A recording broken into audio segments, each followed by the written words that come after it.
4, 3, 2,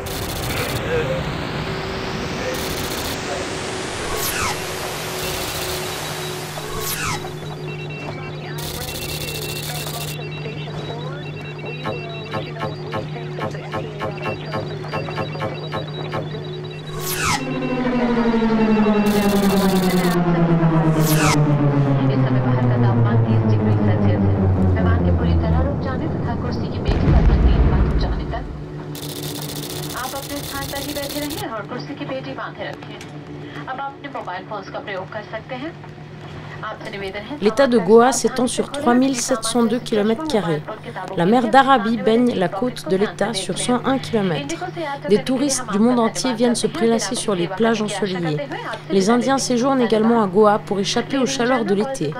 L'industrie touristique est surtout présente le long de la côte. Son importance est plus limitée à l'intérieur des terres.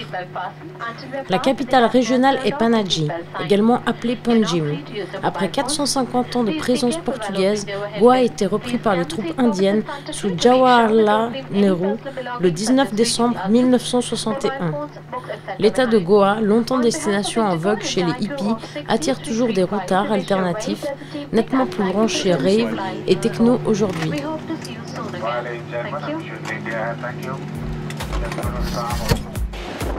Parmi les autres activités, on peut citer l'exploitation minière, la pêche qui emploie 40 000 personnes, les conserveries et les distilleries d'alcool.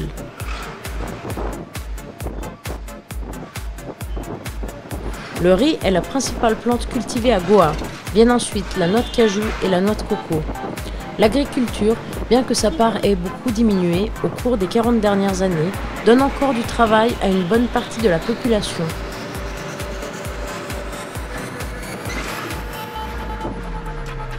L'anglais et le hindi sont les deux langues commerciales et administratives. Entre 15 000 et 20 000 habitants parlent le portugais, qui est redevenu une langue universitaire dans l'état de Goa.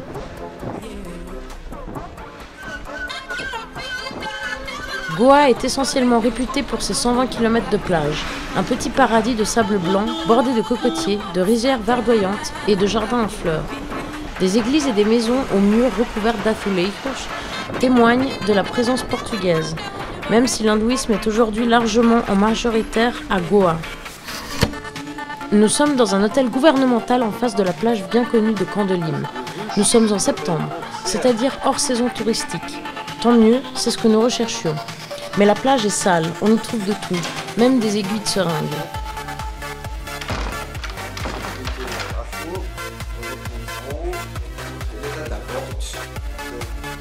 La lampe ou le tableau n'est pas droit, on va m'arrêter sur le planche.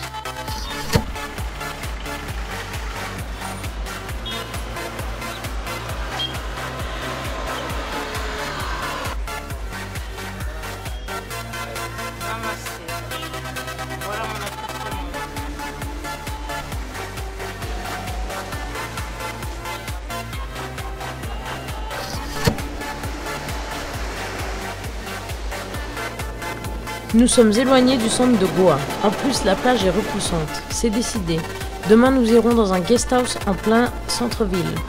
Nous louerons un scooter pour nous rendre sur les plages moins fréquentées, mais plus difficiles d'accès. Avec un couteau. Avec une lame de 10 cm. En fait, ça scie bien, Ça scie bien ou le trou il est déjà à moitié creux?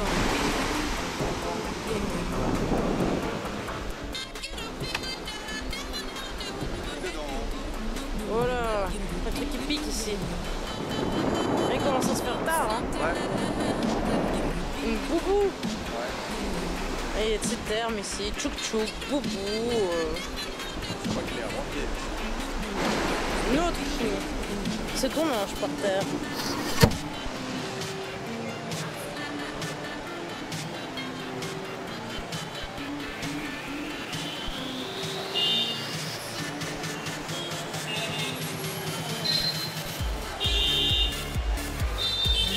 Au grand market de Panaji, on y trouve de tout. Les vendeuses attendent patiemment les clients assis carrément sur les étalages au milieu de leur récolte. Il n'y a pas besoin d'éclairage d'halogène de 1000 watts pour mettre en valeur les fruits et légumes. Ici, les couleurs sont naturellement vives et éclatantes et les goûts savoureux et francs.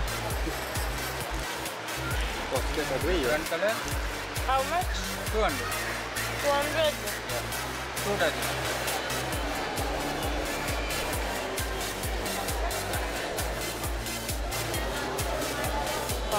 Parmi les nombreuses boutiques de textiles et de confection d'habits, il y a celle qui répare les portables, celle pour la hi-fi et les ordinateurs.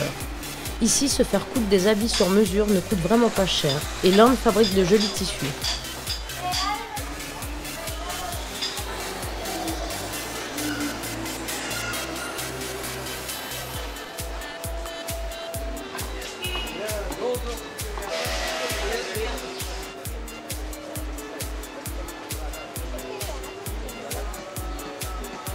T'as vu?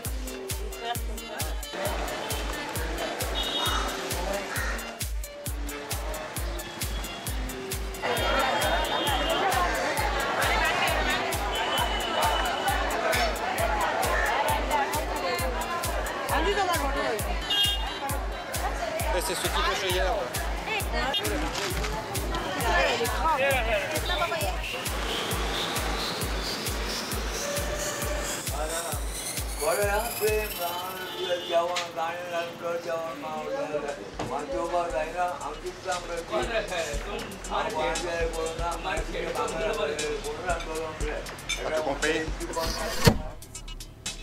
Old Goa, ou Velha Goa, signifie vieille en portugais, est une ville de l'état de Goa. C'était la capitale de la région sous le règne d'Adil Shah. Elle a failli même devenir la capitale du royaume de Bijapur, mais l'arrivée des Portugais en décida autrement. Ceux-ci en firent une cité magnifique qu'on surnomma la Lisbonne de l'Orient. En 1759, le siège de la vice-royauté fut déplacé à Panaji. Aujourd'hui encore, de nombreux catholiques viennent à Old Goa visiter la basilique du Bon Jésus, où se trouve le corps du saint missionnaire François Xavier et la cathédrale Sainte-Catherine. Nous passons sans le savoir devant l'église de Saint-François d'Assise.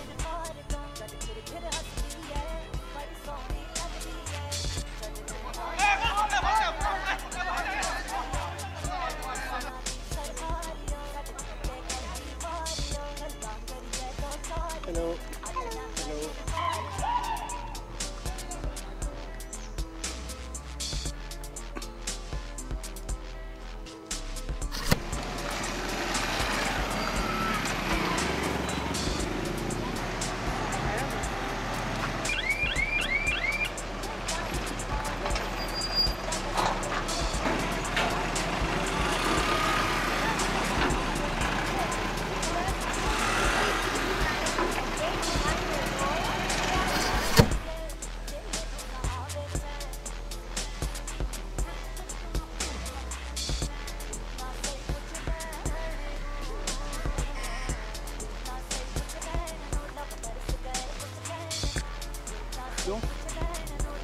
Il commence à se faire tard. Nous prenons la direction de Panaji pour rentrer à notre nouveau guest house avant que la nuit ne tombe.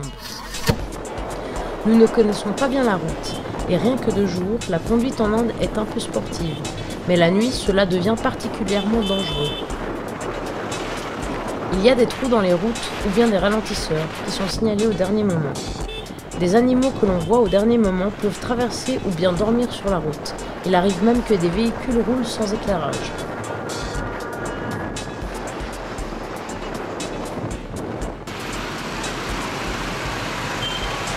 On va réussir.